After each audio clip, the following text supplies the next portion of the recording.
Hey, everybody. Welcome back to Android App Addicts, episode 508. This is the show where we talk about Android apps, Android hardware, Android naming conventions, Nintendo Switches, lots of stuff. My name is Mark. Some people call me the Sultan of the Soapbox. Nobody actually really does call me that. But for some reason, I feel the need to say that at every show. And this week, Eric, the manager, is busy in a manager's meeting of some kind, but he'll be back eventually. We're not really sure when. But Door's here, and let's face it, that's the only reason you're listening to this podcast. Hey, Door, how you doing? Hey, Mark, the Sultan of the Soapbox. How you doing? There you go. So one other person in the world calls me that. That's all it takes. I'm having I'll just say interesting couple weeks. Still holding hard on the diet. I'm gonna have to do a DDG episode where I go over like a daily intake, what I eat kind of stuff, and then some basics over the week. But I'm just tired. In 2 weeks, 3 weeks, I'm getting another opportunity to go to the doctor. And hopefully that's when he will tell me I can stop taking my blood pressure med as well. I'm off the diabetes med. Now I want to get off this med. Well, that's awesome. My friend Sean, who, if you have ever listened to the Tightwad Tech podcast, you would know Sean. He a couple of years ago took up the keto thing and eats 20 grams of carbs or less a day.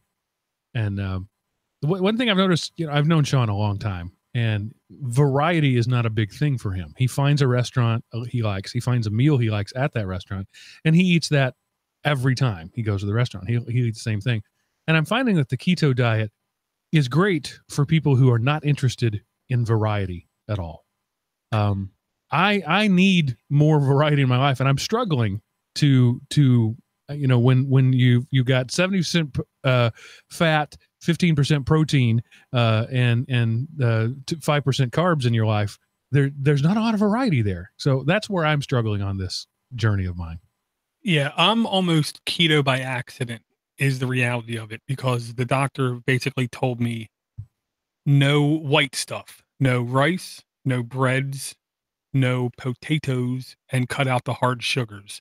So then after eating like that for about a month and a half, I figured out it's the keto diet basically, except I do less sugar. Without bread, rice, potatoes, so much food is off the plate, off the table, whatever, I'm getting close. It is difficult to have diverse things. I will say that you rely heavily on dry seasoning, and dry seasoning can make, chicken 3 nights in a row taste pretty different, but it's still chicken. I will say, if it wasn't for the bacon and eggs and cheese, I'm pretty sure I would have had a nervous breakdown by now. And oh yeah, I got really mad, super mad, Mark.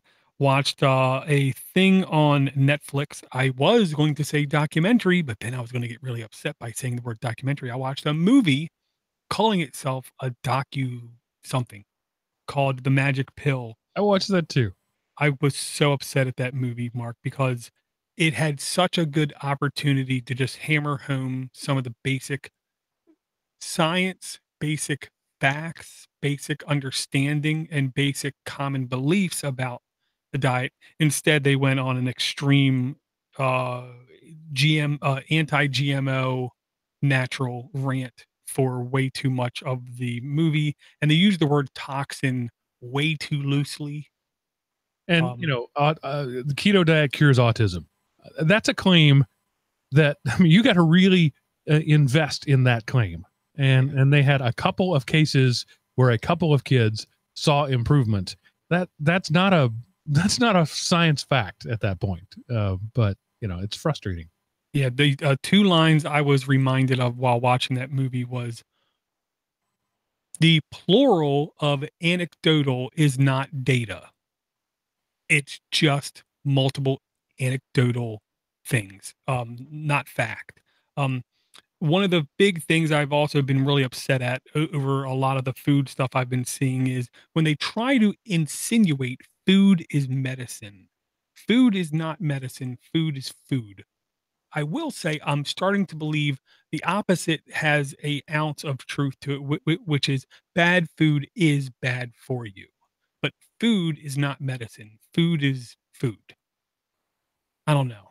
I'm a little shaky on that, but Yeah, it's just it was a great, like you said, it was a great opportunity to tell a story and tell it well, but they went full on evangelistic with it. And anytime anybody goes full on evangelistic with something, they end up losing a lot of credibility. And I say the one I can't remember, it's something like The Perfect Human Diet is the name of it, something similar to that, was what started me on this a couple of actually now it's like 5 years ago.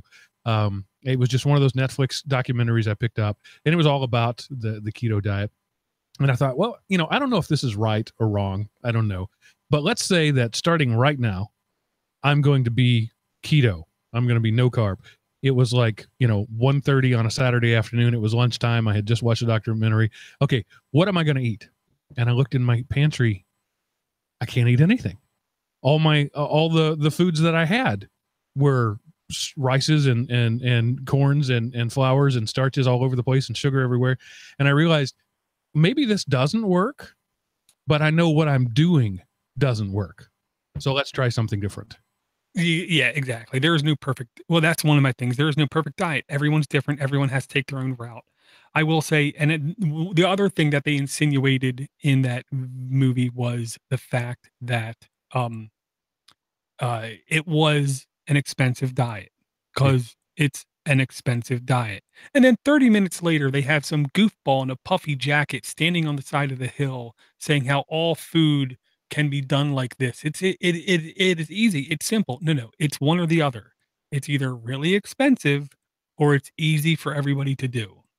Part of my belief now, I'm not a Monsanto fanatic. I'm not a world conspiracy food control fanatic. I am a believer in capitalism. And the reason why corn and wheat and grains are so abundant in the grocery store and corn syrup is because they're cheap to make. Yep. That's it. It's just pure profit driven. I don't think there's any ill intent meant by it. I think it's just normal corporate greed. And some of you are listening to this saying, this is an Android show. Why are you talking about this? But I know a lot of people are interested in Door's fairly dramatic weight loss. Whoa, wait. More important, Mark. Much more important. Well, I was gonna get to that. Let me wrap up what I'm saying there. But anyway, people have talked about being inspired by him and that sort of thing, and he's not going to talk about this himself. He might do it on a DDG episode. But I myself have lost a Backstreet Boy in the process of doing this. So it works to find a thing that works. So I'll just leave it at that. Now, having said all of that, well, the last thing I'll say is the only belief I have about any food stuff is no diet is supposed to be for the rest of your life. You're supposed to eat something, eat away for a target, for a goal, for a length of time, and then change, and not drastic changes, but just change a little bit. So that's my goal. But onto much more pressing topics. And if you want to hear about apps, fast forward 20 minutes or something. I feel very strongly about very few things I watch. Partially because I watch very, very, very, very few things. Now, with that said, I listened to a review of Cobra Kai on YouTube Red. And if you do not have YouTube Red, you can sign up free for 30 days and then cancel it. Do it. I hated the Karate Kid movie when I was a kid. I hated it. I didn't like it. I thought Macho was stupid. I thought the old man was ridiculous. Blah, blah, blah, blah, blah, blah, blah, blah. But a guy in a review made one very, very good point. Love it, hate it, indifferent, whatever. It doesn't matter. If you were a kid around the year 1984, you were doing crane kicks. And I thought to myself, I'm pretty sure I did at least one crane kick as a kid. So there's something there bigger than the movie itself that is in people's minds. But then you watch this Cobra Kai, spoilers ahead. If you don't want spoilers, oh well, who cares? Damn. Johnny Lawrence, William Zabicki, whatever. the acting job he did in that role to me was, if this was on any other platform, they'd be talking about awards, I personally believe. I think he did that damn good. So yeah, Cobra Kai, and since you have unleashed the spoiler, so I will feel free to say whatever I want about it. It is in many ways a love letter to the 1980s, and it's cheesy and it's over the top and it's melodramatic, but so were the 80s. So you have to look at it in that context for what it is. The budget is not great. If you're looking for, it's not Netflix quality. Netflix shows tend to be higher quality than this YouTube Red show, but it's engaging. It's compelling. The characters. Here's the thing that they did so well that I'm still I don't understand how they do it. Every character in there is a caricature. It is an exaggerated aspect. One aspect of that person is exaggerated. They're unbelievable across the board. Every character is unbelievable, but at the same time, totally believable. So they have constructed the world in which unbelievable characters make perfect sense. And it's hard. It's a hard thing for people to do. The Marvel movies do that, for example. You have a superhero, and in his world, yeah, that's a thing. It's superheroes, no big deal. Completely unbelievable character in a universe where that's believable. Well, they've done this. So Johnny is basically his life stopped when Daniel kicked him in the face in the All Valley tournament, right? And so now it's 35 years later, but his life stopped that day. We all know that guy. Yep. We all know that guy. He's a caricature of a thing that can't possibly be. There's a line in there where Daniel mentions Facebook, and he's like, "What's a Facebook?" There's no way that any human being in 2016 doesn't know what Facebook is. You may not have an account, you may not be a user. There's no way that any human doesn't know what Facebook is. It's a throwaway line, but in the context of that character in that movie, it's believable. You're like, "Oh yeah, he wouldn't know what that is." I believe it. Yeah, part of it was the character development. I thought they did spot on. Here's the thing I really liked. It was a love letter to the 80s, but it was also a hate letter to the 80s. That too.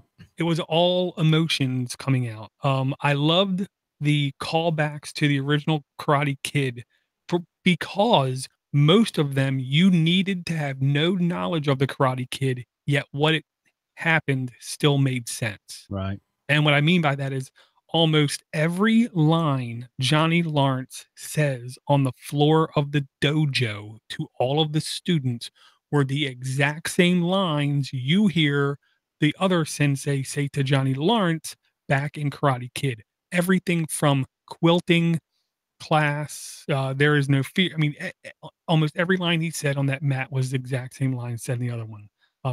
The same music came on when they went to golf and stuff.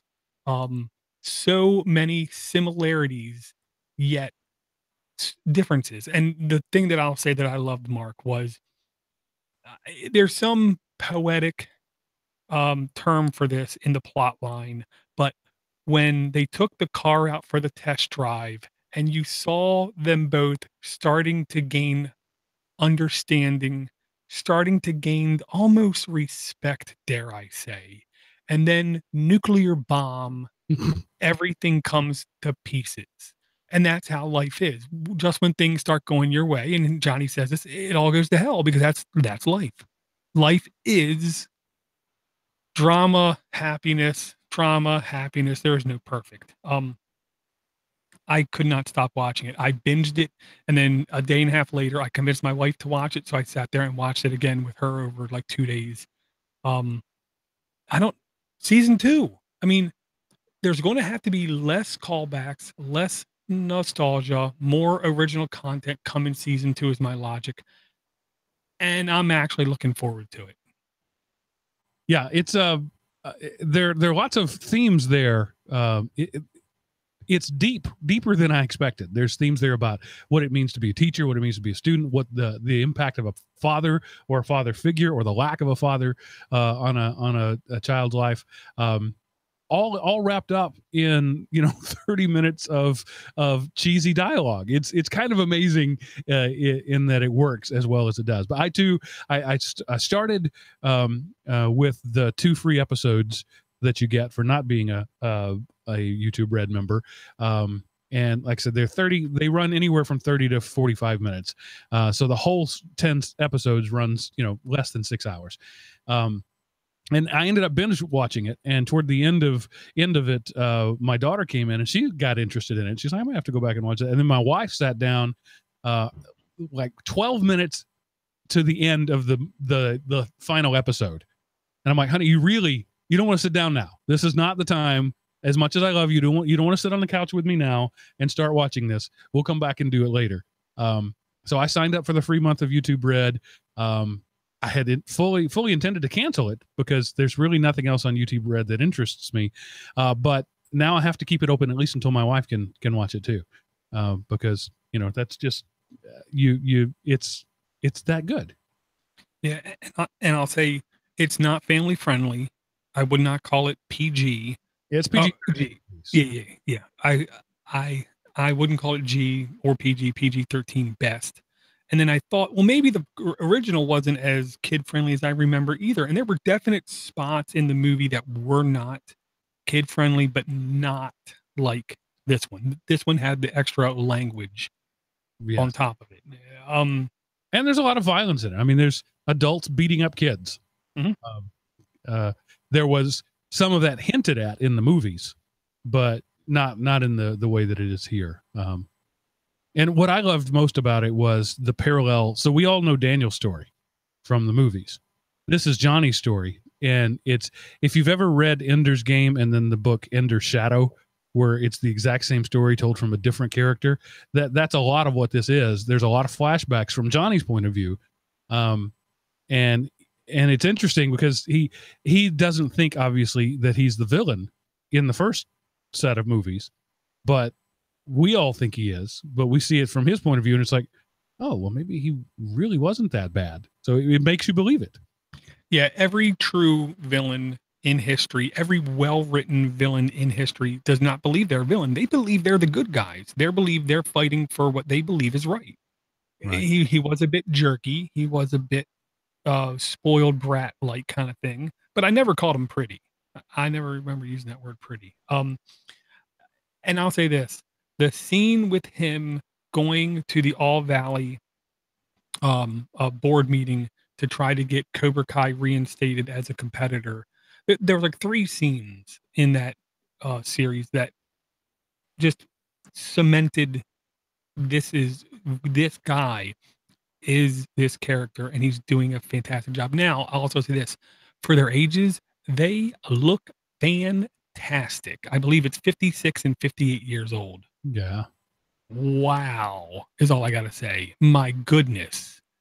Fantastic. Fan-frigging-tastic. And the kids all act good enough to be believable. I don't want to say believable, but you know what I mean. Characters where the girl has the smile and obviously has the talent. Daniel's daughter, Hulk, was like perfect casting, and everybody fit and looked apart. I liked how Diaz, literally through the series, you saw him get at least a little bit more defined, a little bit more chiseled, a little bit more in shape, because the first episode you saw his arms bare and there was not much there. Right. So they're definitely taking it seriously. They're definitely putting work behind it. Everybody knew that wax on, wax off was coming. Everybody knew Ralph Macchio slapping his hands together and rubbing them what was going to happen.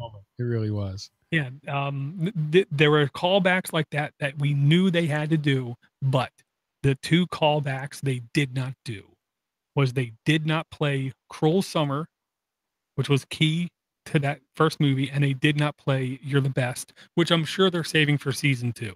I hope so. Yeah, they have to. So one of the only media that you ever see Johnny consume is the movie Iron Eagle from like 1986 or something like that. I loved that movie at that age. I can so totally relate to a guy who's stuck at that, who's 50 years old but stuck as a 16-year-old. Yeah, I'd watch Lou Gossett Jr. and Iron Eagle every night after work. Heck yeah. As soon as I saw that movie, Mark, I literally popped. "Oh, yeah." And my wife was like, "Oh, that movie sucked." I said, "You better hush your mouth." Yeah. It was fantastic. And I'll say, play the right music. right. And I did watch a YouTube video maybe 2 years ago where the guy went out to say, look, Johnny was the good guy. He wasn't right. He wasn't acting right all the time, but look at it. Look at this. And he goes step by step, case by case through the whole thing and how he's a good guy. And my existence watching this movie directly was opposite of Johnny in this series, because literally the split second his hand in his fridge went from beer to orange juice, I literally opened up a beer at 3 a.m. and started drinking and kept drinking. Because I just could not go to bed and I had to keep watching it. And I'm very happy I watched it all, I'll say. All right, and then before we move on to the apps, I do want to say one other thing because we touched on it. No spoilers here. In Avengers: Infinity War, as we were talking about the villain, Thanos in that was such a well-developed villain that you actually, throughout the course of it, you're like, oh, I can see his point here. This actually kind of makes sense to me. And, you know, we're talking about a multi-billion-dollar blockbuster and a low-rent remake on YouTube Red, but they both excelled at a thing that is really hard to do. Yeah, and only Disney, only Disney in 2018 can make the person in the movie who claims to be in a environmentalist the bad guy and not catch unbelievable amounts of flack. Only Disney can do it. So touche, Disney. I tip my hat to you. You did a very good job. All right. So now, having said all of that, let's move on to a few Android. Well, actually, before we do that, never mind. I was going to talk about the Chromebooks that can now fully run Android, but I just realized in the middle of that sentence I don't care. Well, that and the I'm not Android. Linux containers coming to the Chromebook. I'm fearful because I've ran Crostini, whatever the hell you want to call it, on Chromebooks 3 years ago, people. And the limitations of a VM are the limitations of a VM. They cannot have raw hardware access to things you connect to your computer. And you're already starting with a low powered machine in most cases anyway. Right. Even if it's optimized, even if it's crazy optimized, even if there's no desktop running, which there's no desktop running, you'll have direct links to like deep links into the OS to apps themselves. It could be cool. It could be useful. It could be functional. Me being Linux weenie, I'm not excited at all by it. I think it's a great marketing thing for them to do. But in the end, I don't see it driving even 1% more sales, 1% more customers, 1% more money. I think it's just a nicety. Why not, while we're here, we put this Linux container on Chrome? And the only plus to it is you don't have to put your Chromebook in development mode, so you don't lose any security features with it. Congratulations. Have a cookie. Yeah, it's a minor feature that got major publicity, and that's what I'm not sure I understand why. Well, one reason, because there's nothing else to talk about. That's a good point. I'll say that. But I think something that is worth talking about is the Funny or Die video called "Now Google Assistant Can Call Your Parents." Okay, it's not real. Not real. It's not family friendly either, if you watch this. But here's the thing, Mark. It's pretty damn funny. But I can honestly see something like this really actually becoming a thing,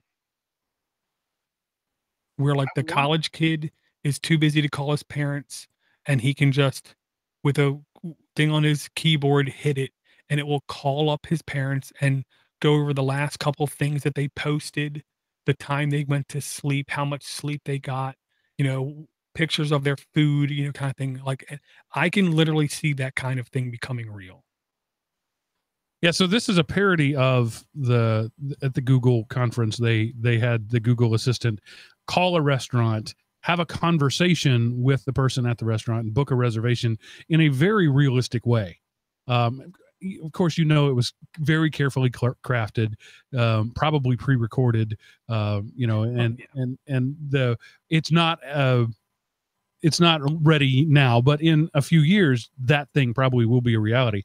But what that told me was, so we have that on our side now. So we have our phones will be able to call restaurants and have human-like conversations with the person who answers the phone.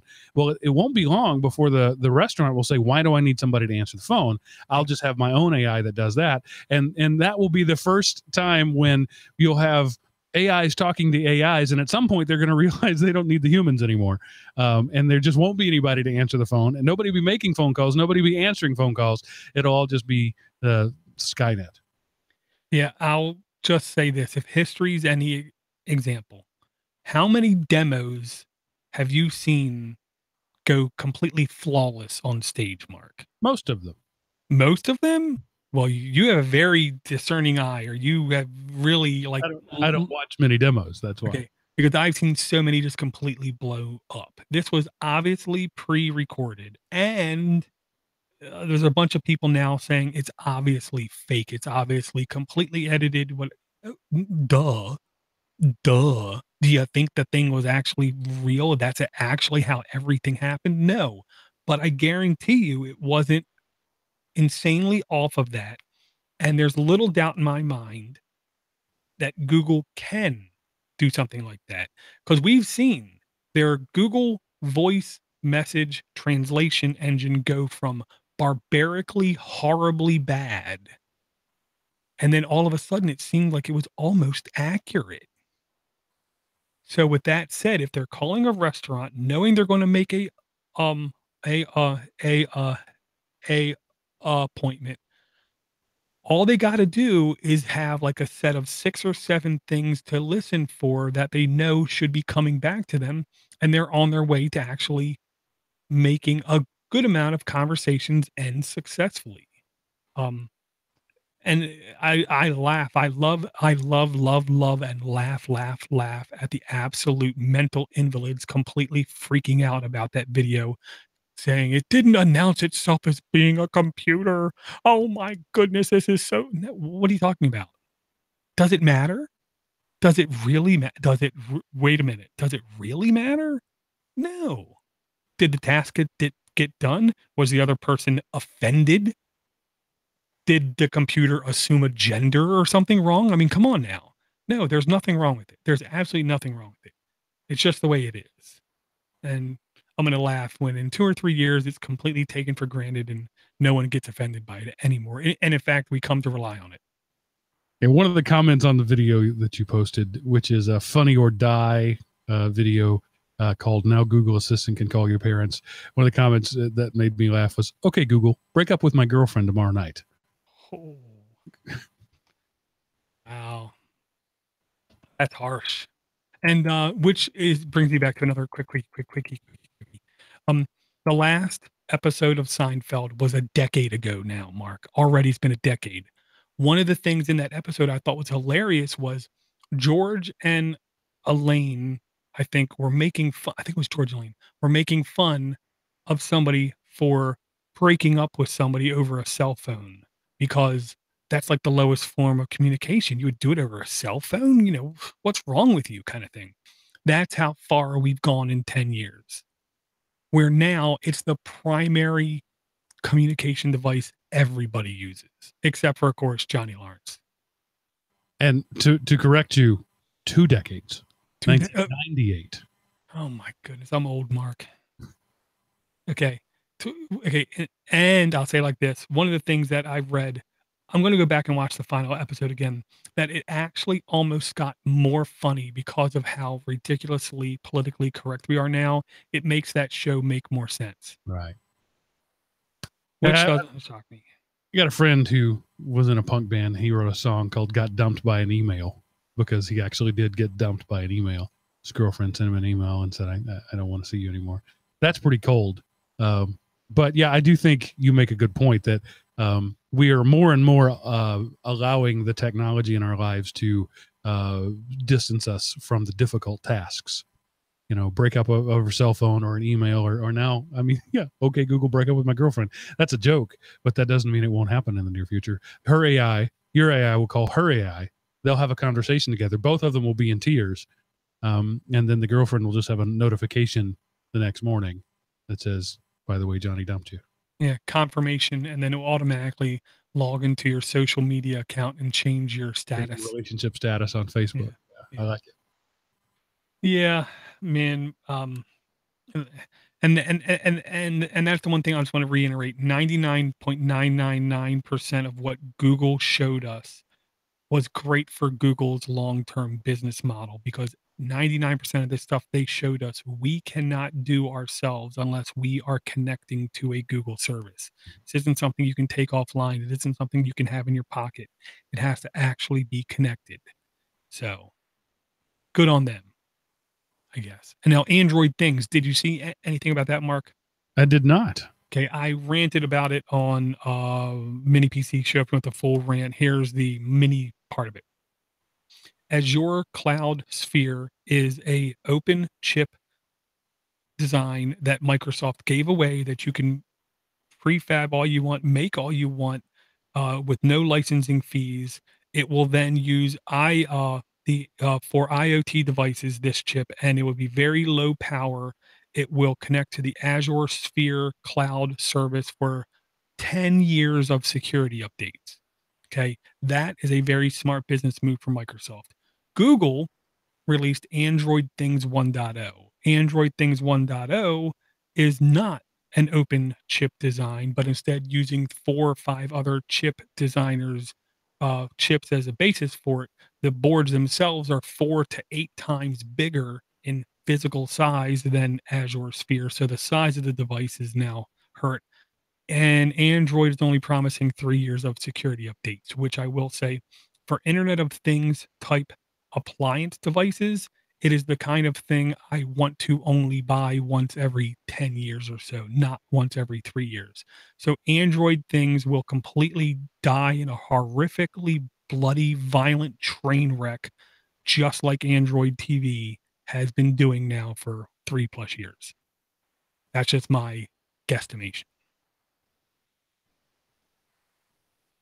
Okay, I don't know what I have to say about that. IoT is both the future and the present, and is going to be the past very soon. I think it's like, for example, the lights in my studio here. I have I have them connected to a smart switch because there's no wall switch. They're plugged into the wall, and so for the first 2 years I lived here, I had a power strip on the desk. I walk in and I turn the lights on. I hooked up to a smart outlet, so now I can tell the Echo that's in my bedroom as I'm walking through the room, hey, Echo, turn on the studio lights, and they do. But it occurred to me I would really like to just have a switch, just a push button on the wall. Mm-hmm. And so I looked at, Amazon has those dash buttons that would do that, but they're $20 each, and they estimate that the push button will last about 1,000 pushes. So that's 2 cents a push. That doesn't sound like much, but that's actually pretty expensive. That's 4 cents every time I turn the lights on and off, which I might do, 5 times a day. So I'm spending 20 cents a day just to push a button to turn my lights on and off. That's a pretty significant design flaw. Or the alternative is I hook up a Raspberry Pi and wire it up myself, or an Arduino or something like that. So now I'm spending, $40 or $50, and I don't have the recurring cost, but then I have to have a box that I have to power or something. IoT is flawed in that way. And it's not, I don't think it's going to be the smart home that we all thought. It'll certainly be around, but not in the way that we all thought where you say, you speak to your house and say, computer, set lights at 15%. I think there are too many real practical problems to that for at least the next 10 or 15 years. Oh yeah. Hindsight is unequivocally 2020. Future sight is horrible. Right. All humans are horrible, ridiculously horrible at it. So you got to be vague in order to be even remotely accurate. And I think you nailed it. Um, the future is not IoT. I put a link in the notes if you want to watch that later, Mark. It's like a 15-minute PowerPoint presentation called "The Cloud is Dead," and this is over a year ago. This guy did this. The future is not IoT. The future is not cloud. The future in technology growing is the edge. The edge is the edge of your own home network, the edge of your local network, the edge of your community network, the edge of your ISP network. They're all edges. And that's where we're going to see a lot of computing power. And in the home, for instance, will be you will have a small, moderately powered in by tomorrow's standards computing device, not big, that's connected to everything stupid in your house. And that's where you're going to have your one central point of maintenance, your one central point of configuration. And it means that your endpoints, your actual IoT endpoints, will be undoubtedly cheap because they have to be. Because someone like you, being the tightwad that you are, you know, every time I push this button, it's costing me what? Are you crazy? No. So you have to bring the cost of those end devices down so drastically that it means you're going to have to offload some of that computing power someplace else, and it's going to be in the edge. It's my personal belief. I'll say that. So we will have an IoT, but it will look and act and smell and taste nothing like what all of the journalist people are saying it's going to be like today. It's one of the things I've talked about futurism in the past many times. If you look at any future movie made in the 50s or 60s, there's a couple of things that you see. Most of them have flying cars. For some reason, we're all wearing aluminum suits, but all the telephones still have cords on them. So, you know, those people completely miss the future. We don't have flying cars and we're not wearing aluminum, but who's seen a phone with a cord on it in the last 10 years? You always miss the little things. And so whatever we're thinking right now, when we look back on it, it's going to be the equivalent of the aluminum jumpsuit. Yeah. And to me, the perfect example is Star Wars Episode 4, A New Hope. Han Solo, Luke Skywalker, opposite ends of the Falcon, shooting at TIE fighters with a wired headset on their head. Right. Because that's the way people think. There's so much that we cannot foresee. It is amazing. Yeah, they can fly faster than light, but nobody thought of wireless? Yeah. Yeah. Yeah. I mean, there's just so much stuff like that. And, you know, that's why I like fantasy science fiction more than future hardcore science fiction, because it's supposed to be inaccurate. It's fantasy. Right. Yeah. All right. So maybe now we should do an app or two. Okay. You know, we're only 40 minutes in. Okay. The first app I'm going to bring, Mark, is not an app for me. Throwing that out there. I have to stop you very quickly. So I opened this Cloud is Dead thing, and I just had it in my browser. And as I swerved my cursor off the browser to click on the link that you put in the thing, it pops up with an overall thing that says, subscribe to my weekly newsletter and get it. Anytime a website does that, I immediately want to just leave that website. If by leaving my mouse leaving your window makes you want to be so insecure that you need to give me another message, I don't care about your product. Sorry, just mini rant there. Had to do it. Well, here's a good thing. You never have to go back to that website again. And yes, hopefully web pages as we know it today in the future will be better as well. But I don't think that's going to happen either. You need max headroom. Yeah. The web just needs to be a whole bunch of max headroom.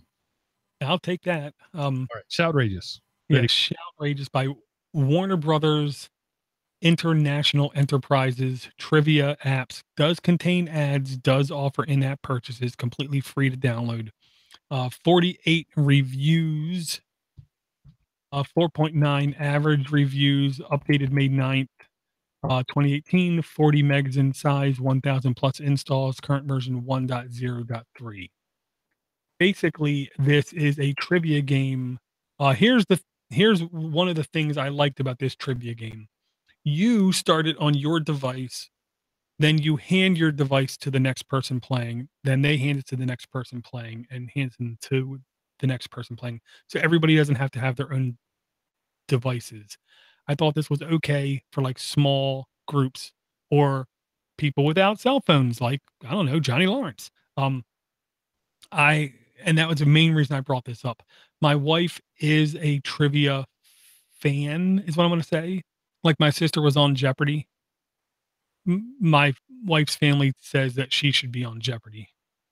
I have no idea. I just know I shouldn't be on Jeopardy. So it was a trivia app. I like the fact it had categories and stuff like that. So I sent it to her. She thought it was pretty cool so far. I played it like one time and I stopped playing it. It actually looks like a lot of fun. At my office, every now and then we get the team of 20 or so people together for just 10, 15 minutes, do a team building thing. And one of the games we like to play is called 5-second rule. And you throw a card up and it says, name 3 Chinese restaurants. And you have 5 seconds to name 3 Chinese restaurants. That sounds easy enough. But when you've got a timer going beep, beep, beep, and the cortisol starts going and you start stressing out, that's really hard to do. So you only name 2 Chinese restaurants. Now the thing goes to the next person. They now immediately have 5 seconds to name 3 Chinese restaurants, but can't name the first 2 that the other person mentioned. And so if they fail, so they get 2. All right. So now you go to the next person. They can't say the 4 that have been previously said, and they still have 5 seconds to do it. So this game reminds me of that, only the digital version of it. Yeah, that does not sound easy. It's surprisingly stressful, you know? Yeah, I can definitely see that. Name 3 foods that begin with O. It sounds simple, but it's not. Right. Yeah, I honestly do not know what the in-app purchases are, but in normal fashion, it says in-app purchases range from 99 cents to $5.99. I did see an ad or 2 in it. It wasn't crazy. It wasn't insane. But I will also add that the content rating is T for teen with sexual themes possible. So, not little kid game. All right. I like it. I'm excited about it. I'm trying to install it, but for some reason, Google doesn't like the password that I'm trying. So, well, that's because it's not using machine learning, because it would already know that IP address with that type of mouse movement is indeed Mark sitting at his computer. That's it. That's what it is. The problem is I have 93 Gmail accounts. All right. What's your next app? Okay, the one I was going to bring next is once again not an app for me whatsoever. But I could see honestly somebody like Eric possibly liking this, and I don't know about you, Mark, but I will say my wife also might like this too. This is basically a TV focused app. It is called Neverthink, the TV of the Internet by Neverthink. Entertainment category, T for teen, completely free to download, no in-app ads, no in-app purchases, 125 reviews, average 4.2 review score, updated May 16th, 2018, 10,000 plus installs, current version 1.1.3. Again, T for teen. What this app basically allows you to do is when you're away from TV, if TV is your life and you always say to people, shh, TV, then this app will help you discover new TV shows to watch, but help you also organize what shows are coming up, when they're coming up, and some of the points to the shows that are coming up, kind of thing. If I was a TV guy and I watched Sherlock and I watched Elementary and I watched Navy SEALs and I watch NCCIS or whatever, then this might be an app that I really like. But I don't like watching murder, death, rape, or shows about nerds that aren't nerds. So, if it said information on Cobra Kai, I'd install the app. So reading the description, I think you have misrepresented what it is. It's not about TV shows. it brings you interesting stuff from the web in a TV-like manner. So it's going to be videos from that just randomly play. So it says, we've all been there. You sit down for a meal, you just want to watch something new to watch for a bit while you eat, but you end up doing more browsing and searching than actually watching and eating. Struggle is real, and Neverthink is the answer. Perfect for moments when you just want to watch something while doing other stuff like cooking, exercising, doing your nails, or just chilling out at the end of the day. Neverthink is your remote for the internet and works just like TV. All you have to do is choose a channel, lean back, and enjoy all the best videos the internet has to offer. Handpicked by our team who watch thousands of videos every day so you don't have to. Then I must have bookmarked the wrong app. Is the only thing I can think. Okay. Well, then if you want... It's Reddit for videos. Wow. Okay, I'm definitely not installing this then. I don't think I can. So this would almost be exactly like the type of videos my kids watch then. Yeah, because I can't stand the stuff they watch. Okay. I'm afraid to check this out, and I'm afraid to show it to my kids. I'll tell you that. One of the comments is, it says, just an awesome time burner. It really is like having internet TV.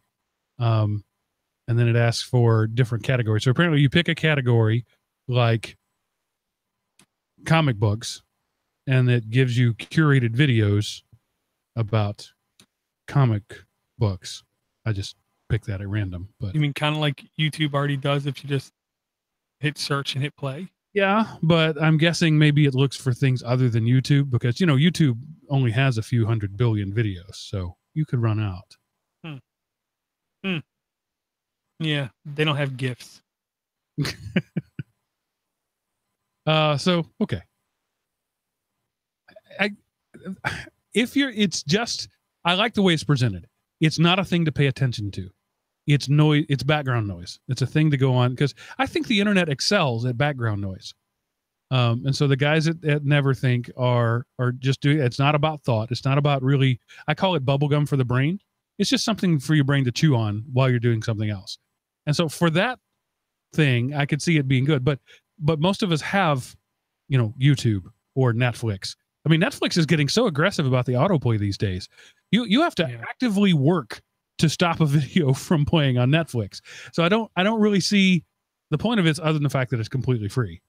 But I'm sure there are ads in there somewhere. Yeah. Well, I mean, it says no ads unless, of course, the content itself is an ad. The only advantage, I'm trying to get something out of this, Mark. The only advantage over Netflix would be there is zero chance of this being actual interesting. And that, I think, is their goal. Yeah. I mean, that makes sense. There are times when you don't want anything to catch your attention. And so I get it. Kind of. Sort of. Maybe not. I know.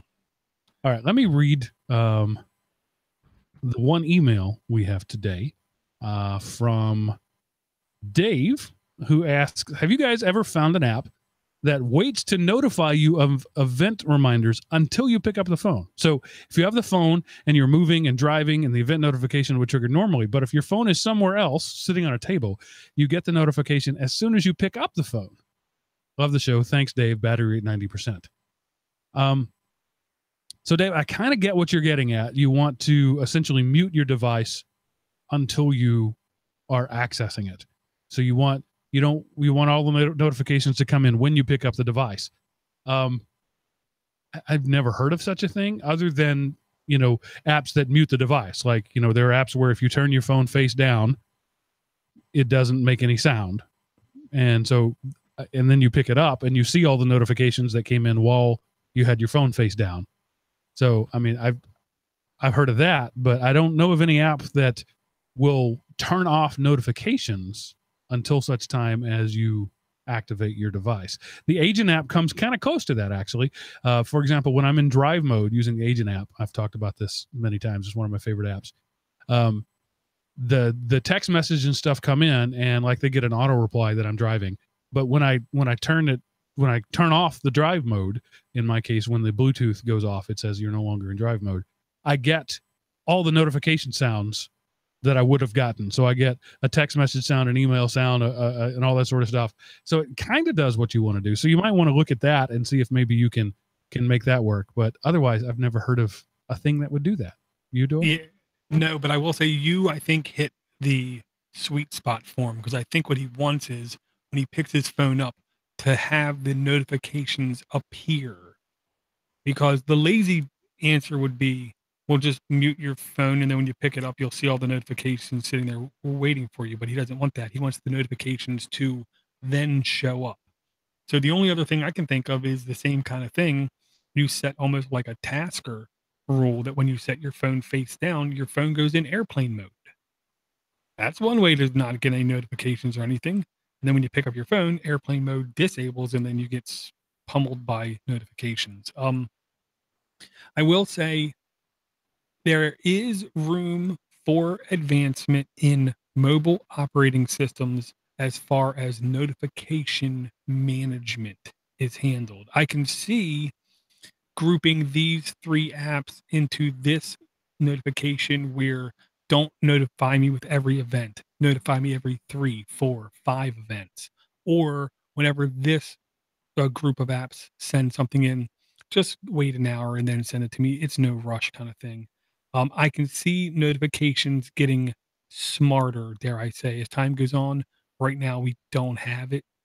I will look for an app, but nothing comes to mind. Yeah, like on Gmail, you can tell it, if I get 10 emails, just notify me the first time that I get an email. And so it'll make the sound once and then just start stacking notifications. So there are some instances of that. But yeah, I like the idea, Door, of like an app that manages notifications. I don't know what level of security that kind of app would have. Could you do that without root? I'm not really sure, but I like the idea of an app that manages notifications based on tasker-like parameters. That's a good idea. Yeah, because I had to mute Voxer for now like 2 or 3 weeks, because getting blip blip, and then 5 seconds later blip blip, and then 3 seconds later blip blip, and then 10 seconds later blip blip got to almost give me a nervous breakdown. I wish in the app I could say, at most, give me 1 notification every 5 minutes. Even if there's 5 million messages in that 5-minute time span, just give me 1 notification. That's the kind of management I can see I would want. And it would literally require Google to expose this functionality to apps, or require an app to be installed via root or by the manufacturer themselves, is my belief, because you can always monitor the log file to see all the notifications, but all you'll do is see them. You wouldn't be able to stop any of them from happening to then queue them up for later. And if you, the listeners, have any suggestions, please don't hesitate. aaa@podnutz.com, because I have nothing coming to mind. All right, sir. Do we have another app? This game I want to bring, even though right now it says it's incompatible with all my devices, and it says it's $6.99. This is the kind of game I add to my wish list, because A, it will be compatible with my devices sooner or later, because it's new, and B, I want to know when it's on sale, because I would much rather pay like $4 for this game. It's called EQQO. Echo. Oh, Echo. Yeah. By a Parallel Studio Adventure, E for everyone. No in-app ads, no in-app purchases. 2 reviews. So yes, this is a very new game. 5.0 average rating, because only 2 people reviewed it, aka the developer's friends. Updated May the 5th, 2018, 10 plus installs. Current version 1 requires 5.0 and up content rating, everyone. This to me is one of those games that bridges the gap between story and game in a very surreal, beautiful way, is the way I'll put it. I will not spend $6.99 for this, but I can see spending $4, maybe even 4.50 for this. Um, Very artistic game, uh, uh, exploration, like third person view, looking at the land, going around the land to go through your adventure. I just really like the look of this game. Yeah, you are drawn to art in that way. You'll buy a game, play a game just because it's pretty. Even the gameplay mechanics mean less to you than the visuals. At least that seems to be my take on your views. But this one is, just from watching the video, is pretty stunning. I would hope that the gameplay is good, but this kind of visuals will cover a multitude of bad gameplay. Yeah. Yeah, I agree. And it is me looking for that ultimate game where it is beautiful, can be different every time you play it, and have great controls on it. From looking at the video, at least the controls look understandable. It's written in Unreal, which explains the look to it. The quality of the look to it is what I'll say.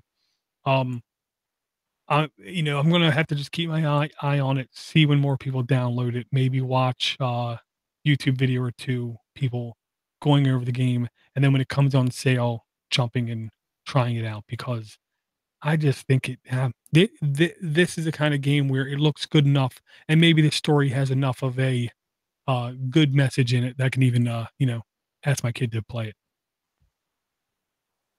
And it says, thanks to Daydream, Google's platform for high quality VR, look at Echo's world through the eyes of his mother. So it looks like it may be a VR only game, which could explain why only 10 people have downloaded it. Huh. I'm not going to say no. It does make sense when you say that because the pointer was almost like floating on the screen. Hmm. It says, do you want to see a detail or Echo up close? All you have to do is bend down like you would do in front of a game board. It might be so. Then it's either VR or at least some sort of augmented, like reality, using the gyroscopic sensors. Looks like the Echo. That's probably why it's incompatible with all your devices. Well, that would definitely make sense. I'm not upgrading just to play this. It is certainly gorgeous. I would watch this video. Just show me, like, back in the day, I liked to play Halo. And I only played Halo 1 and 2, and then I had to grow up and not spend my time playing video games anymore. But I was so immersed in that storyline that when 3 and 4 came out, I went to YouTube and watched all the cutscenes for the story and for the animation, even though I didn't get to play the game. I think games need to do more of that sort of stuff. Like, if this is a specific game for a specific device, that's cool. But offer me, I'd pay you $1 for the YouTube video to watch the story because it looks so amazing to me. Yeah, there's a lot of games that are trying to grow past the game is the best way I can put it. Because game developers have a very unique opportunity to affect the people who are interacting with their product. Because it's an interactive product, people have a little bit more weight on it kind of thing. They connect with it a little bit more. And the ability to tell a story is like horribly overshadowed by crappy games like Candy Crush that just do that one dendrite synapsing routine over and over again of pleasure and not an actual story where once in a while for a game to take a break and do some plot development, I think is a good thing. But it's all about, I'm just quoting a lot from Cobra Kai. It's about coming in and meeting that balance. It's all about balance, Mark. Yeah, it's interesting. You said $7 is too much for this. You might pay $4.50 for it. But $13 for a 90-minute movie is a thing that we pay for. It's interesting how our perceptions change. I will pay $1,000 for a phone, but 99 cents for an app on that phone. Oh, I don't know. That's a bit much for me. We just have an odd sort of marketplace in our own minds about that sort of stuff. Well, the reason I don't think I would pay $7 for this game is because I highly doubt it would be more than an hour worth of content. I would expect it to be a good 20, 30 minutes worth of content. That's why I'm thinking like $4. Because it's really because if looking at the video, nothing about this game looks easy in development. Right. And what is the replayability of a game too? I will pay more for a game I can play over and over, which is rare. Well, you say that, Mark, and I will bring you the biggest pile of potential garbage I think you've seen in a long time. This is called Auto Battle Royale Battleground Car Shooting Game Unreleased. Apparently, the Battle Royale type of game, category of game, is literally in the middle of the explosion mark. People are going gaga over this. And now the number of car-related Battle Royale games where all you do is in cars is also exploding. This one is in development. By Future Lab Games Action. T for Teen, does contain ads, no in-app purchases, free to download, free to install. Auto Battle Royal Battleground Car Shooting Game. My lord, it is a mouthful. Updated April 27, 2018, 500 plus installs. Size varies with device. Current version varies with device. Android version varies with device. Content rating, T for Teen, violence and blood.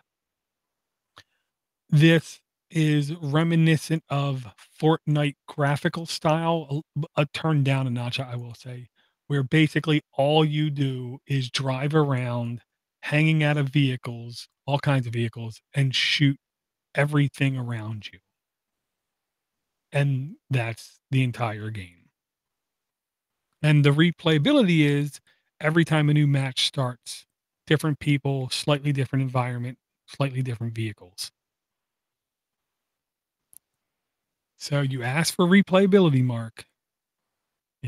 That's dare I say the best I can come up with on demand. Yeah, not for me.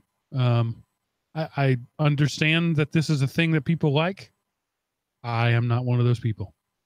I loved the classic Spy Hunter game, which may be the great grandfather of this game, where you drove around in a car and shot things. But as soon as it says rated T for Teen for blood, I'm out. Not because I can't handle blood, but because I just don't want that in my video games. Right. Phone games, especially. You got your chocolate in my peanut butter.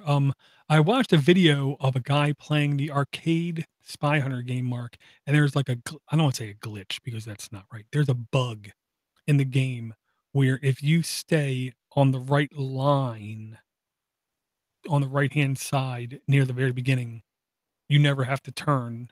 You never have to do anything. You'll go straight through everything and nothing will ever touch you.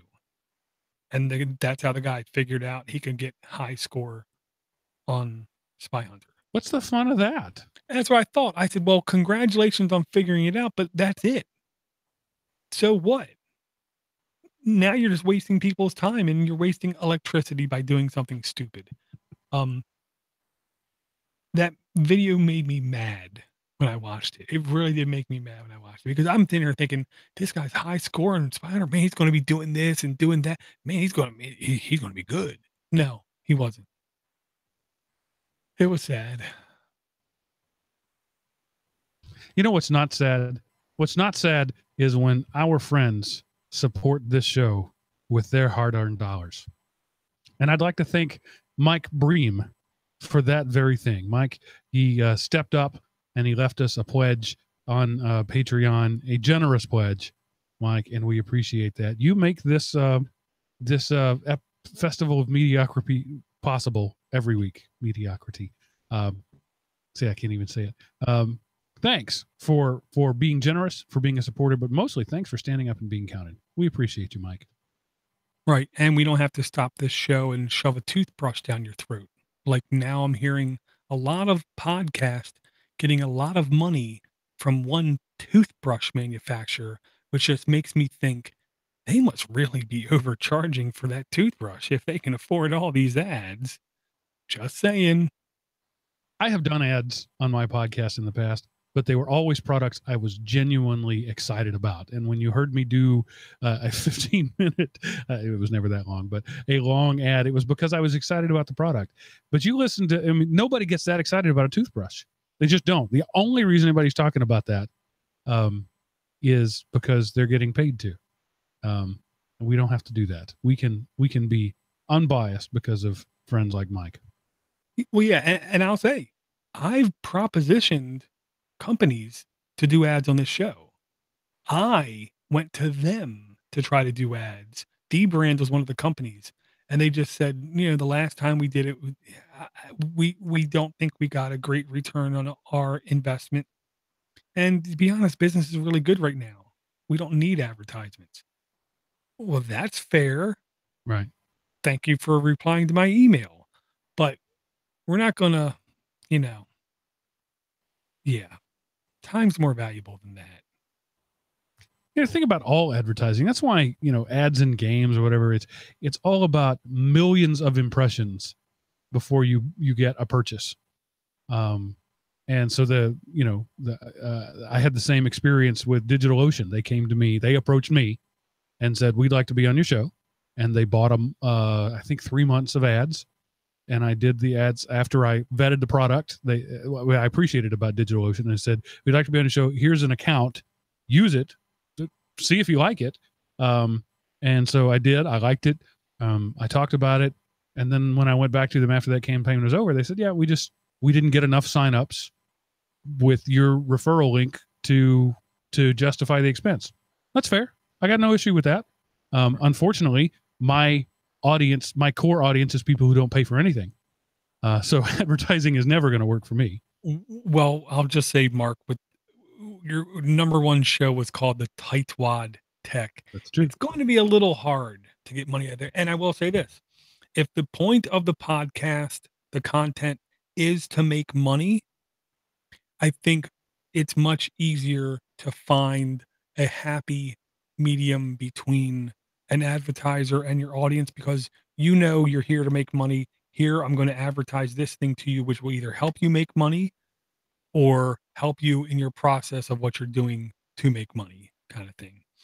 When you're talking about being cheap or you're talking about Android apps, there's not really a lot we can push. And if I'm going to get paid to push those super crappy gaming service things where they have now, there's like 3 of them where you pay like $5 a month, unlimited access to a very limited subset of games, and it's all yours. It's a very underhanded marketing technique that will show not to last, and it'll be gone in like a year.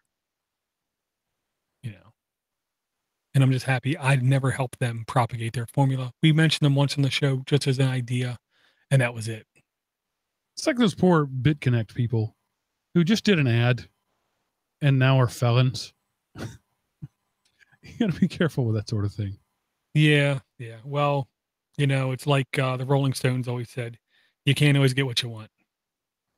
But if you try sometime, you just might find you get what you need. Oh, now something else, Mark, because I don't care, because it's just me and you. I saw the trailer for Bohemian Rhapsody, the movie coming out November 2nd or 9th or whatever. Not aware that's a thing. Oh my. Okay. I don't go to the movies, Mark. I'm pretty sure I'm going to go to the movies to see this. It's the main actor from Mr. Robot.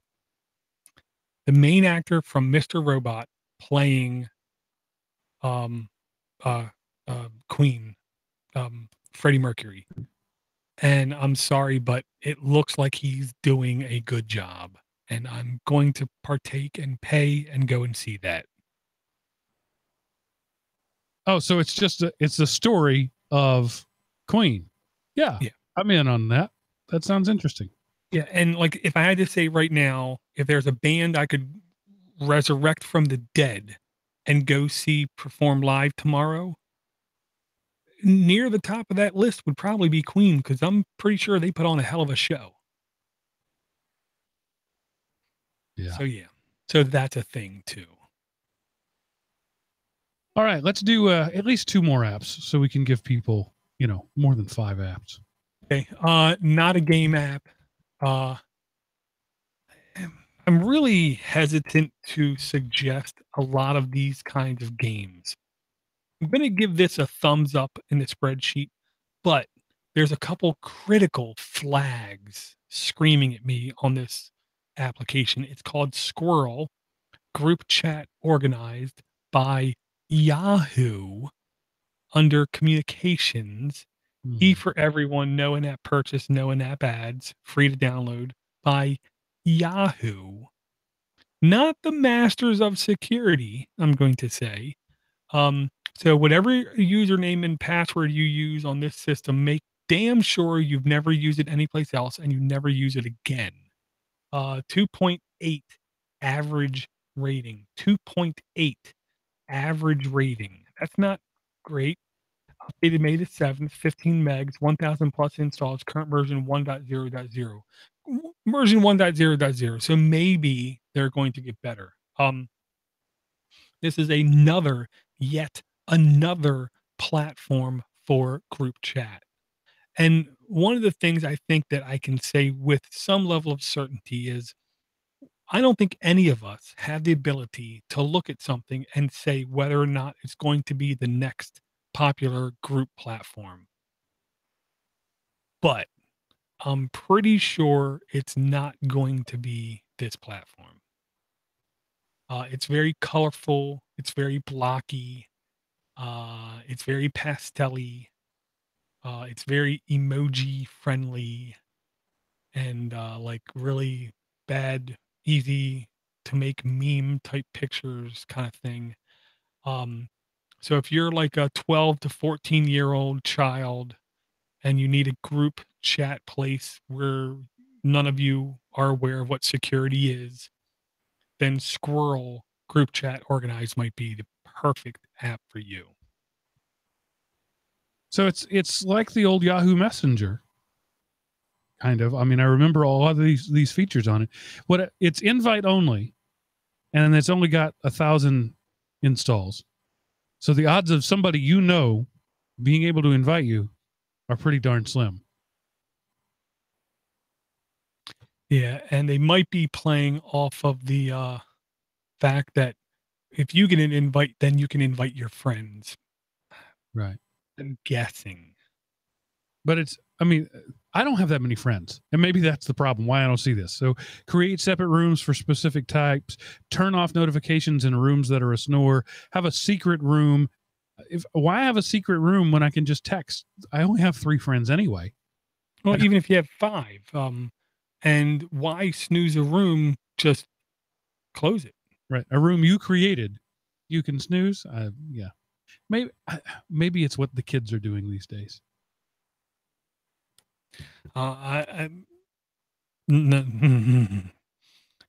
couple things I have no skills on comprehending whatsoever. 1 is women, 2 is kids. I barely understand me. Okay. There's no telling. But with that said, Mark, here's another one that I'm really not sure who the target audience is for this either.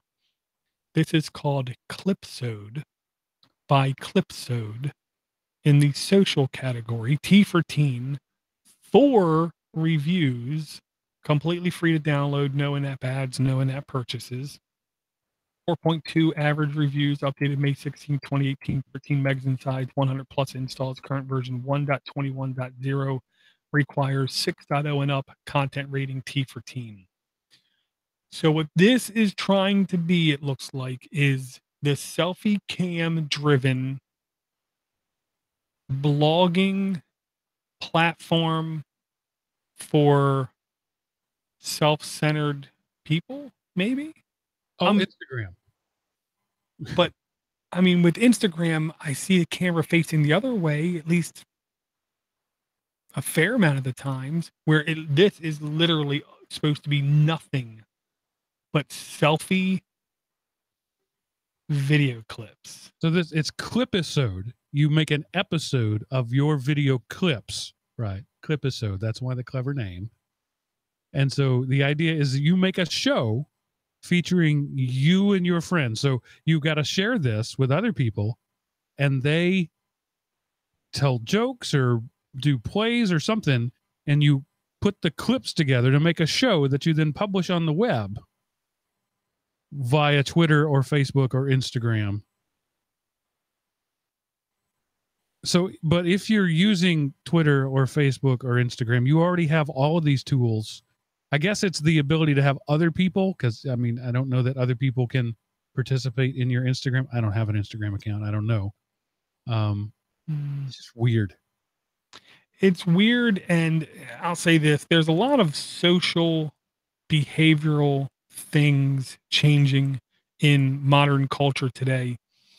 I don't believe pointing a camera at yourself and then publicly displaying your interactions with more than likely people who aren't your actual friends, just people you know about in this kind of platform, I honestly don't think is a long-term healthy thing to do. I do think there is some mental exercising that happens in a good way when you have genuine social interactions and not really crappy impromptu stage plays via selfie cams. I, I could be completely mistaken, and somebody with genuine talent might pull something together that makes this platform tomorrow really popular. But I'm pretty sure it's going to be a bunch of stupid people, half of them not being able to stop laughing, and the other half making like fart sounds. So the ultimate barometer for whether or not something is cool and trendy and hip is if I don't get it. So this must be the ultimate cool hip app. Do kids still say hip today? I don't know, because I don't get it. But I've been an outsider looking in for my entire life. I don't think the way normal people do. So maybe this is the most amazeballs things ever, but I don't get it. Yeah, I'm not gonna lie. This has been in my queue now for 2 or 3 weeks, and if you were a $5 Patreon or more, you would have seen this in the list at least 2 weeks ago. I'm very almost a sick to my stomach feeling when I look at this app. Um, Part of it, I think, has because of my own self-esteem issues, but part of it is, don't you have like better things to do? No, Like, no, they don't. like maybe watching cat videos or something. Um,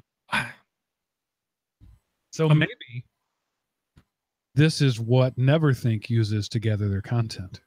I guess I don't know. Together. And here's the other thing that honestly made me at least a little bit uncomfortable. Every screenshot is basically a white person, except you can see a kid's eyes in the bottom peeking over where he's at least some other ethnicity. So apparently, if you're white approaching middle age, they get screenshots for this app.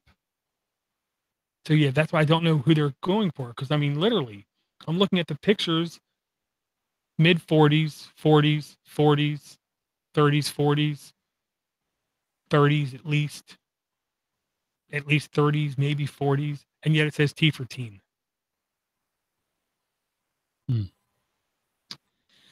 Yeah. Interesting. One of the things that makes Clipisode unique is, quote, you get better quality content than podcasts and live streams. Isn't that like saying,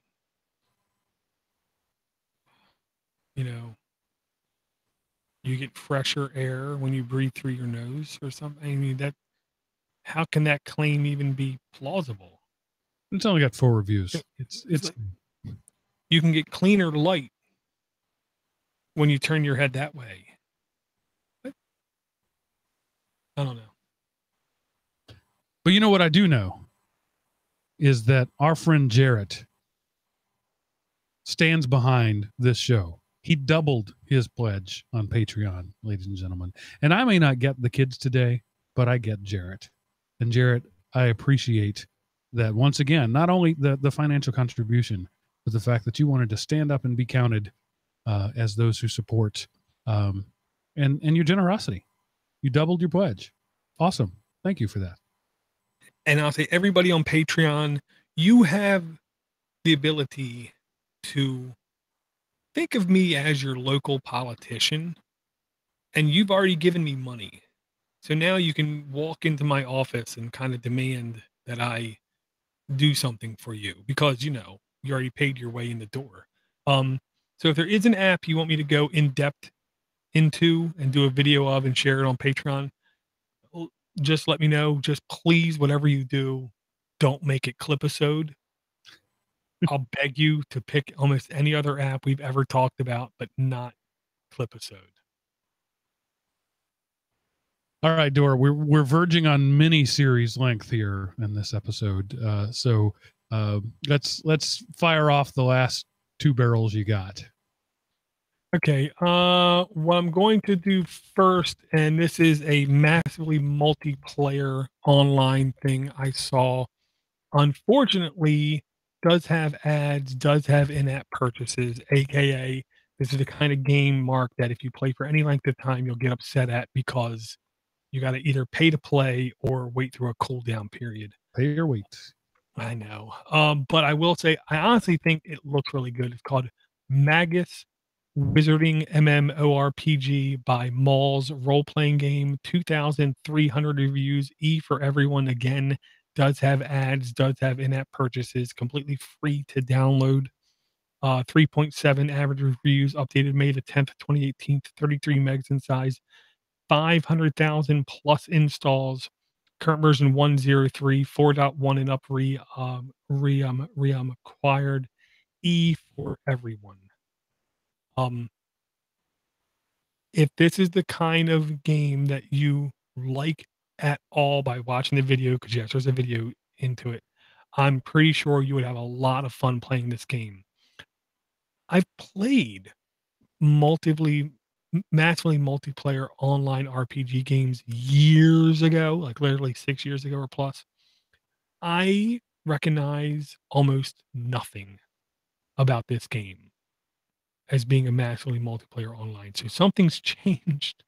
Something's drastically changed. It looks more card driven than action driven is the way I'll say it. And again, watching the video, I don't know anything about it other than that. I'm not sure if this is for dramatic effect or if there's some AR, like what was that Google game where you pick a side? Or Ingress or Pokemon? Ingress, that one. Like there's some of that sort of stuff, like you meet people in real life and like capture a portal kind of thing. It's kind of hard to tell. I mean, I'm watching the video without sound, so I don't really know what's going on, but it looks interesting? Question mark. That's a very good way of putting it. It looks interesting. I don't think there's any GPS or augmented reality kind of things going on whatsoever. I think it's literally just card based, and you can somehow connect with your friends, but you don't have to be in the same place or anything, I believe, to do that. The graphic quality is definitely worth some money for the developer for their time. I'm just not sure how much. Well, okay, the very first Ryan Tanimoto says great AR game, so there is some augmented reality to it. Well-balanced transaction system as well. The optimization is done. The new features, everyone will be cool. Don't make it pay to play like Pokemon Go did. It killed the game. So it must have some Pokemon Go type elements in it. Gotcha.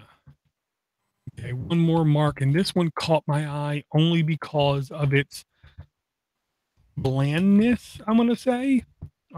This to me looks like a game up my speed of playing is what I'm going to say. A bunch of different games in one called Simon Tatham's Puzzles. Chris Boyle is the dev. Puzzle game, everyone 10 and up. 8,324 reviews, no in-app purchases, no in-app ads, completely free to download. 4.4 average reviews. Updated December 25th, 2016. 6.6 megs, 100,000 plus installs. Current version, too long to name off. Only needs 2.3 Android or up.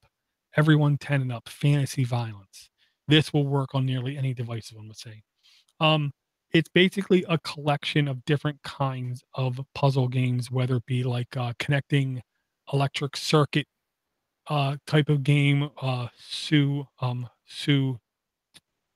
Sudoku type game, a bunch of different games in one inside of like one app.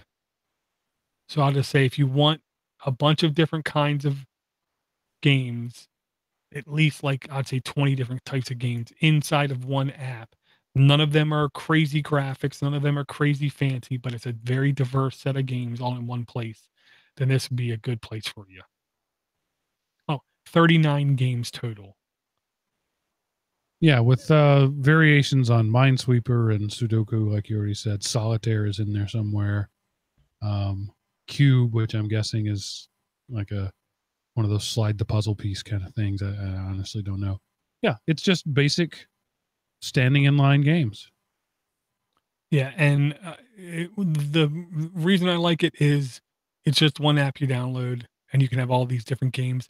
You don't have to think, is my logic. When you don't want to think and you just want to keep your hand busy and your eye busy and your brain busy, to me, this is a good one instead of pretend TV in the background, you know? Well, they're definitely logic puzzles. So there's some thinking going on, but it's thinking about the game and not about your boss who you'd like to strangle. Mm-hmm. Yeah. Yeah. Oh, yeah. I'm pretty sure that's where you're going with that. I can't tell you. My wife asked what I wanted for my birthday. And then I started cackling and laughing. And then when I finally told her the very politically incorrect thing, she said, I can never buy you one of them because one of us would kill the other. So yeah, I understand the work thing, Mark. I really do. 22 years in, Mark. 22 years in. Just under 8 years left. And I'm 99.9% sure on the 30th year, on the day of the 30th year, I am just walking out. And there is no force that has ever existed in the known verse that will be able to pull me back into that building. Well, you know, that's pretty impressive, honestly. Nobody sticks at a job this long. I mean, 22 years, that means something. Well, and I'm the guy who everyone laughed at because I could never hold a job, Mark. So I am the yin and the yang. I am the complete opposite of myself throughout different periods of my time. I'm there now. I get almost 8 weeks leave a year. I can't leave. I would be stupid to leave. I'm taking off tomorrow, Mark. And why? I'm not taking off for myself. Just because you can? No, I'm taking off because my oldest son has a 7-hour infusion therapy and I'm going to go there with him. But I have the luxury of not stressing about taking off of work for these kinds of things. I just do. And honestly, I looked at my leave last week. I had of one type of leave, I had over 300 hours. That's 37 days worth of leave. And I thought to myself, why in the hell am I here right now? I could be home getting paid. So I took off the day after that. Of course you did. Mm-hmm. Yeah. Well, look, some people have good looks. Some people have great bodies. Some people get paid a lot of money. Some people are highly respected. I get leave from work. You're right. They'll pay you not to be. You're so good at your job, you don't have to be there anymore. Well, and honestly, my goal in everything I do in work, Mark, is I can die and everything I've done previously will continue to live on without me being there. I'm purposely planning myself out of a job. This show, however, could not continue without you because nobody would tune in to listen to me and Eric. So don't go anywhere. I can't. So our apps tonight: Shoutrageous by Warner Brothers International Enterprises, Neverthink, the TV of the Internet by Neverthink, Echo EQQO by Parallel Studio, Auto Battle Royale Battleground car shooting game Unreleased by Future Lab Games, Squirrel group chat organized by Yahoo, Clipisode by Clipisode, Maguss Wizarding MMORPG by Mawa, MAWA, and Simon Tatham's Puzzles by Chris Boyle. There you go. In a long and wide-ranging show with a great variation of content, we gave you 8 apps. So I think you got your money's worth out of this one, Patreon folks. Right, and don't forget, if you have any comments on Cobra Kai, if you have any comments on Avengers, if you have any ideas about Bohemian Rhapsody, or you have an app that could help, I believe it was Dave out, don't hesitate, aaa@podnutz.com. And also patreon.com/AndroidAppAddicts is a great way to throw money at this guy over here. Somebody's got to keep him in those snazzy Podnutz hats. And those things ain't cheap. Thanks everybody for listening. Door, as always, it's a pleasure to be here with you. We hope to have Eric back, I think in a couple of weeks. I believe he's traveling again next week. So hopefully I'll be back with you then, and we'll do something else again. Thanks everybody. That's it for this episode of Android App Addicts.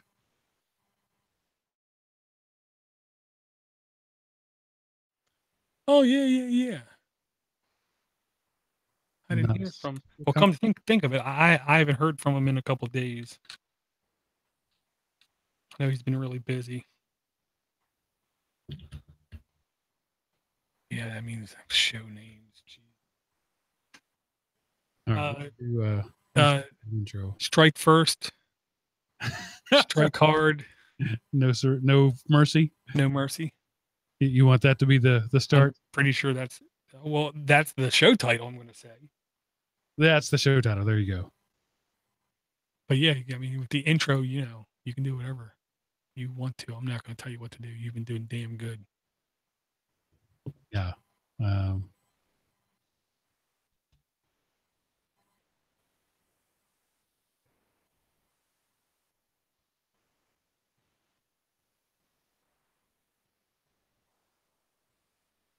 Google Assistant is overrated. Cobra Kai is underrated. And there's a few apps in there too. This week and more on Android App Addicts.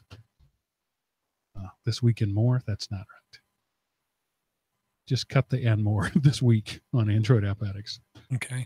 I guess I can edit mine before I send it to you. That might mess up your timeline. So I'll fix that. Your call. I will say, I'm going to be shocked, Mark, if the only way you'll ever be able to watch Cobra Kai is on YouTube Red. Because I could see, like, right before the second season gets released, them allowing it to be on other platforms.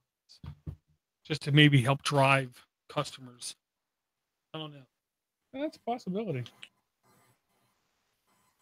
I don't know. Just cut the and more. Google Assistant.